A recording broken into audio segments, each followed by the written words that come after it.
L'année où l'événement qui sera à l'origine d'une charge future survient, l'entreprise cherche la meilleure estimation possible auprès d'experts afin de constituer une provision qui sera enregistrée en charge au moyen d'un compte commençant par 681, 686 ou 687, selon que la charge identifiée est d'exploitation financière ou exceptionnelle.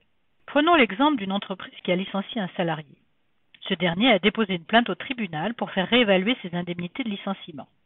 L'avocat de l'entreprise estime le risque à 10 000 euros. L'entreprise va donc passer une écriture de dotation aux provisions d'exploitation avec le débit du compte 6815, provision qu'elle stockera au bilan dans un compte 151, provision pour risque. Cette écriture aura pour impact de diminuer le résultat de 10 000 et de faire apparaître une provision au passif du bilan. L'année suivante, alors que l'affaire n'a pas encore été jugée, l'entreprise doit réestimer le montant de la provision qu'elle a constituée. Elle fera alors un ajustement de provision au moyen de la même écriture. L'année du jugement, le document du tribunal servira de pièce comptable pour enregistrer la charge dans le compte adéquat, ici le 6414, charge de personnel, indemnités et avantages divers.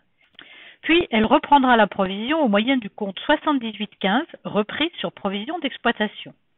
Cela aura pour effet de neutraliser la charge sur l'exercice N+2. Compte tenu du fait que la provision était supérieure à la charge réelle, l'entreprise réinjectera ainsi 1 000 euros, la différence, dans le compte de résultat. Les comptes de reprise possèdent la même structure que les comptes de dotation pour les charges d'exploitation, financières ou exceptionnelles. Il existe de multiples comptes permettant de constituer des provisions, dont la plupart sont soumis à des réglementations fiscales très strictes et que vous étudierez plus tard. Celles que vous devez connaître pour le moment, cette première année, sont les provisions pour risque.